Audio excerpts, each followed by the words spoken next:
chronotropic effects and dromotropic effects. So in essence, guys, preload and afterload, concept that baffles students and me a lot. The preload is discussing at the end of diastole, meaning the relaxation of the ventricles, right? What's the pressure or how much volume of blood do you have inside the right ventricle? That's what preload means. And so if you have things like constriction of blood vessels, let's say the constriction of the superior and inferior vena cava, of these two right here, well then it's gonna isolate more blood in here and it's gonna increase the pressure, so your preload is high. The preload is talking about how much do your ventricles stretch when there's blood in there. And we want it in a therapeutic value. We don't want it too high, we don't want it too low. There's no particular therapeutic number that I'm gonna give you guys, or that any book is gonna give you guys, at least from my understanding. But the preload is important because if the preload is too high, meaning that you have systemic constriction of blood vessels, well then the stretching of this ventricle is gonna be excessive and it may lead to like cardiac dilation, ventricular dilation, which is gonna get in the way of your pumping effect and may lead to cardiomyopathy or heart disease. So that's what your preload is. In some instances, you want to increase the preload to help with circulation because the preload is directly related to how much blood is going to be eventually going to the left side and being perfused throughout the body. But in a nutshell, that's your preload. How much volume of blood do you have in the right ventricle at the end of diastole? Afterload is a little bit different. Afterload is talking about when the left ventricle constricts, or when a ventricle contracts, how much resistance is it meeting as it's going through the aorta? So for instance, you guys have probably heard of coarctation of the aorta. And if you have not, look it up, and pause the video and then come back to this. But coarctation of the aorta is something that happens in children, in neonates who are born, where the aorta right here is pinched off. And if it's pinched off, well, the ventricle's pumping blood this way, so the pressure increases in the left ventricle. It can happen to the right ventricle as well. As the right ventricle pumps, it's supposed to pump blood through the pulmonary artery. But if you have stenosis, or if you have narrowing of those vessels that are receiving blood from both of those ventricles, well, the resistance increases, meaning that the ventricles have to pump harder to push that blood out. That's afterload. This is problematic with people that have like coarctation of the aorta, systemic atherosclerosis, hypertension, because the heart ventricles become fatigued, they become exhausted of continuing to pump. The afterload is so high, it has to continue to pump. And because of that, that may also lead to cardiomyopathy. So that's the best way I can explain preload and afterload. Let's move on to the next topic, ejection fraction. Ejection fraction is a percentage of volume of blood that leaves the left ventricle every time you pump. And we focus on the left ventricle because that's for systemic circulation. That's to perfuse the body. I've read books that say 68%. I've read other books that say 72%. Let's just say 70% is the average ejection fraction from my understanding. If you guys read the different book, whatever book your institution wants you to read, you follow that percentage. But the concept should be the same. The concept should be the same. The ejection fraction is talking about a percentage of blood that's leaving the ventricle going to the systemic flow. If you have a 70% average of blood that's leaving your left ventricle, then you're going to perfuse. You're going to meet metabolic needs. You're going to perfuse tissues. You're going to prevent ischemia and things of that nature. Normally, books say once the ejection fraction falls below 40%, that's when you have your diagnosis of heart failure. And generally speaking, when you start working out, your ejection fraction, a healthy heart will increase its ejection fraction to up to 90% with no issues. So that's what the ejection fraction is, the percentage of volume that's leaving the ventricles at any given point, every contraction. The cardiac output, folks, is essentially, before I talk about cardiac output, let me talk about something called stroke volume. The ventricles pump, they stroke, their stroke is efficient. The stroke volume is the volume of blood, not the percentage, but the volume that's leaving the ventricle per beat. So every time you have a lub-dub, lub-dub, lub-dub, every time you have a heartbeat, a certain volume of blood leaves the ventricles. Well, your stroke volume should be about 60 to 80 mLs per beat. You need to memorize that value. And so, again, Depending on what book you read, it might give you a slight difference, but the concept is still the same.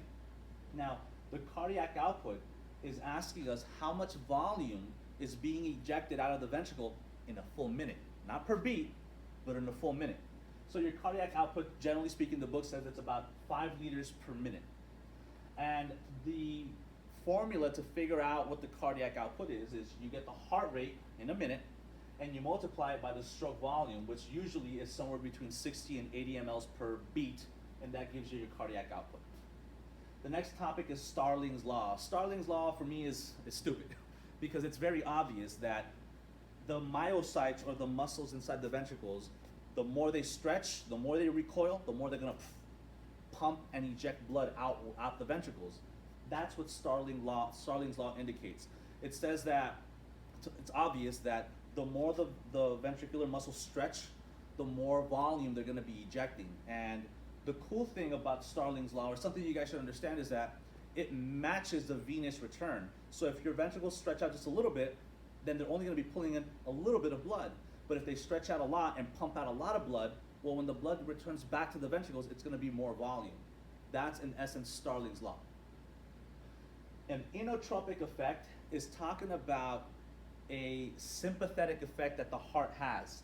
The myocytes, or the heart cells, they contract with more efficiency, but not necessarily, they don't stretch out more. The stroke becomes more efficient. And if you think about certain drugs like digoxin does that. Another way we can do it is through sympathetic effect, or sympathomimetic effect, mimicking the fight or flight mechanism, and that causes the myocytes, or the heart cells, for their stroke or their pump to become more strong, and that usually helps out people when we're talking about heart failure and other disorders, cardiomyopathy, where the body has a hard time meeting metabolic needs because their pumping effect is not as effective. So an inotropic effect is increasing maximizing the stroke, the pumping action of the ventricles, without necessarily stretching out, recoiling the myocytes, the heart cells. A chronotropic effect is increasing the ticking, the rate of the actual heart. So think of like chrono is time. Chronotropic effect is increasing the tick, tick, tick, tick, the heart rate. That's essentially what it is. And you can have, of course, positive and negative chronotropic effects, which are respectively according to, well, of course, if it's a positive, it's gonna increase. If it's negative, it's gonna decrease. Dromotropic effect is a little bit different. You guys should understand that we have nodes or cables in the heart that transmit electrical impulses. So when we talk about the dromotropic effect, it's referring to how the impulse travels from the SA node to the AV node to the ventricles. And of course, the dromotropic effect is just, does it increase or does it decrease? And certain medications have an exertion, they exert their effect on that particular concept. So now that we've essentially broken down these particular topics, I can now discuss the circulation of the blood throughout the heart. This is very important. It's imperative you guys understand how the blood circulates through the chambers, because if you know where it comes from and where it goes to, you know exactly what's happening when you have, let's say, right-sided heart failure, left-sided heart failure, mitral valve stenosis, let's say aortic valve insufficiency, whatever the case is. If you know where the blood's going to and where it's coming from, and you can distinguish what structures are on the right side and what structures are on the left, your explanation or your understanding of the side effects or the manifestations of certain cardiomyopathies, it becomes very simple. So let's begin. First of all, you guys have to understand that we have atriums on the top, we have ventricles on the bottom. The atriums have thinner muscle walls. The ventricles, in particular the left ventricle, has a thicker myocardium, or the actual part of the heart that's pumping the blood. Blood comes in from the body through the inferior vena cava and the superior vena cava. That blood contains mostly carbon dioxide and other metabolic waste, but most of the metabolic waste has already been filtered out by the liver, sent to the kidneys to expel. So when we're talking about the circulation of the blood, the venous return back to the heart, we're focusing more on CO2, carbon dioxide. That's dictated by the blue shading of the illustration right here. So you have the inferior vena cava receiving blood from the inferior part of the body. You should know They're also receiving it from the liver. The liver is connected to the spleen, and also the veins that are bringing blood from the inferior part of the body, including the legs. And the the superior vena cava is receiving blood from what we call the central veins, a network of veins that are established in the center of the core of the body, and which are also connected to the jugular veins. Keep that in mind for when we talk about symptomology of heart failure. So, blood comes in superior vena cava, comes into the right atrium. The right atrium has a valve in between the right atrium and the right ventricle. That valve is known as a tricuspid valve. We've got 3 insertion sites, so we call it tricuspid valve. The tricuspid valve opens up, releases blood into the right ventricle. The right ventricle contracts. It pushes blood upward through what we call the pulmonary artery right here. And before the blood enters the pulmonary artery, it has to pass what we call the semilunar valve, the pulmonary semilunar valve. And then it passes through the pulmonary artery or the pulmonary trunk. It goes through the right pulmonary artery, the left pulmonary artery, the right pulmonary artery.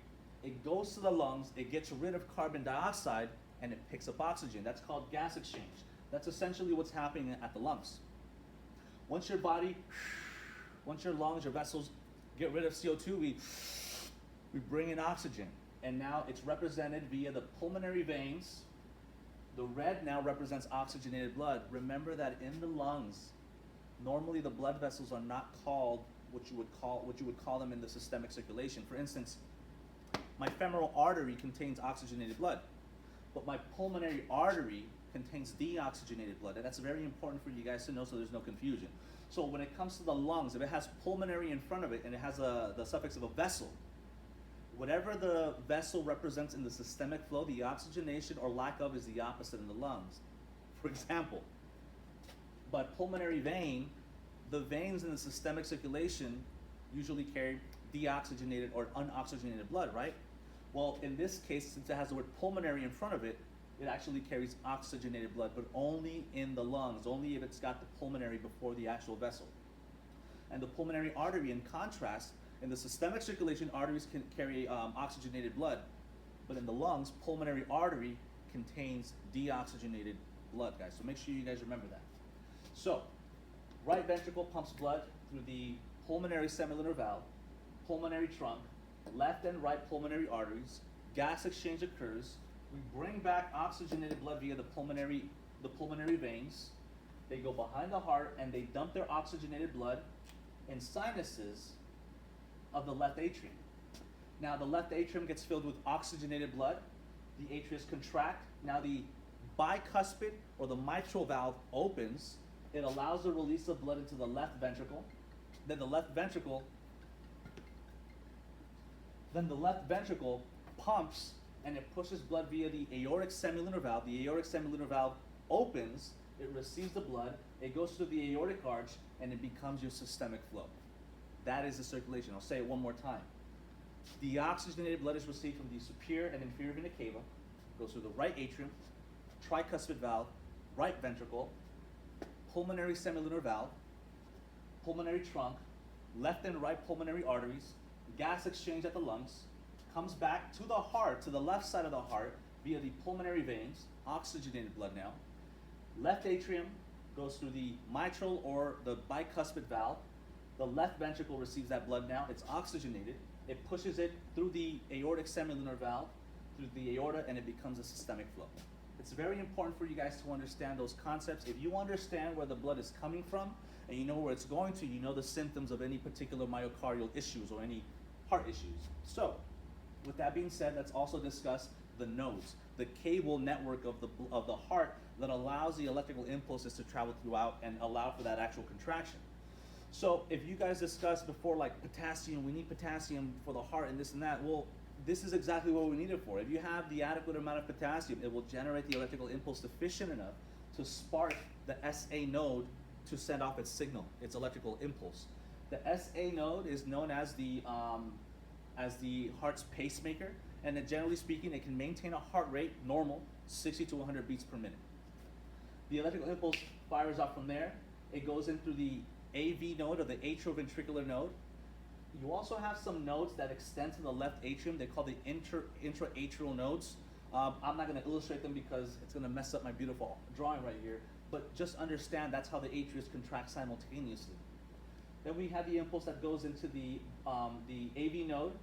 The AV node, when or if the SA node fails, it can actually maintain a heart rate between 40 to 60 beats per minute on average. So SA node, AV node, bundle of His, left and right bundle branches illustrated with these arrows. Then the electrical impulses go in what we call the Purkinje fibers. They're deeply embedded into the myocardium, and that elicits the lub-dub that we always discuss. If the SA node and AV node fail, the Purkinje fibers can actually take over with rhythmic patterns, and it can keep a heart rate anywhere between 20 to 40 beats per minute, which generally speaking won't keep you alive, but it's something for the time being. That is in essence the anatomy of the heart, folks. I want to also discuss left and right failure issues. When I think about the right side of the heart, you have to remember where the right side of the heart receives blood from. Well, for me, right looks like a B, or R looks like a B, so it receives blood from the body. When you have right ventricular failure, which is usually it's the ventricles that are failing that's causing the symptoms, when you have right ventricular failure, you should understand that the right ventricle is supposed to pump blood through the pulmonary artery, but it's also receiving blood from the body, the superior and the inferior aspects of the body. Well, if the right side fails, you should know that it backs up into the body, and this helps you with the symptomology. You're going to have jugular vein distension because the central veins that the superior vena cava is receiving blood from connect to the jugular veins, and that increases pressure, thus distension. You're going to have something called an increased in CVP, central venous pressure.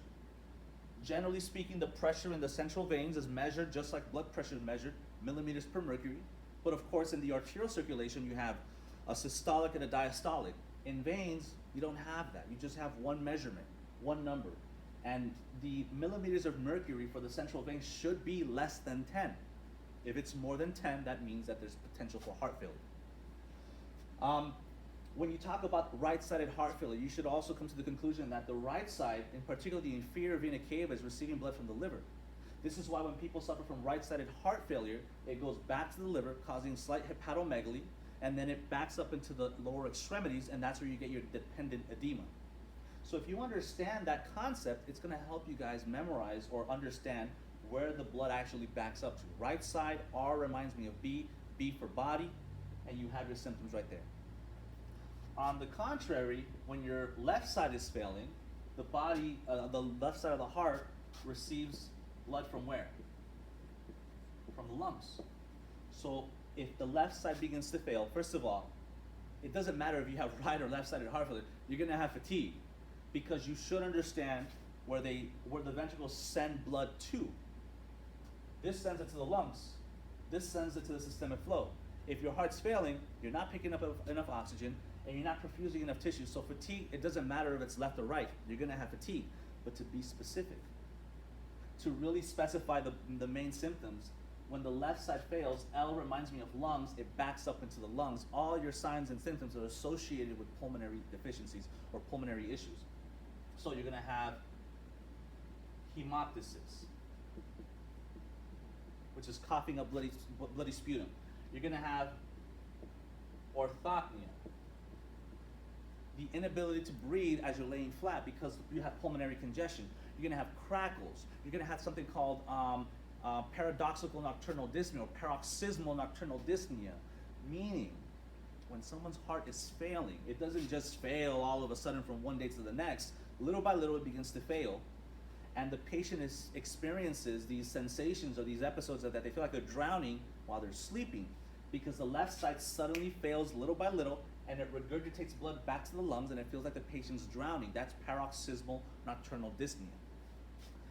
In essence, folks, you have to be able to identify the structures of the right side of the heart and the left side to understand all symptoms of any any cardiomyopathy. So let's say we have tricuspid valve stenosis. Tricuspid valve stenosis. Well, where is the tricuspid valve? On the right side. R reminds me of B, B for body, it backs up into the body. Now let me give you the pathophysiology. Stenosis means hardening. So if the tricuspid valve is hardened, can it release all the blood into the right ventricle like it's supposed to? No. So the blood backs up into the body. If you have tricuspid valve insufficiency, it can't close all the way. So when these chambers contract, this ventricle is getting full of a lot of blood because it's not closing off.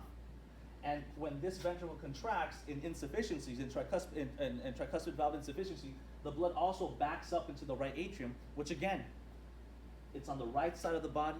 You have systemic issues or right-sided heart failure manifestations. The same thing happens on the left side. If the patient has, let's say, instead of talking about the mitral valve, let's talk about the aortic semilunar valve. If the patient has aortic semilunar valve stenosis, it's hardening.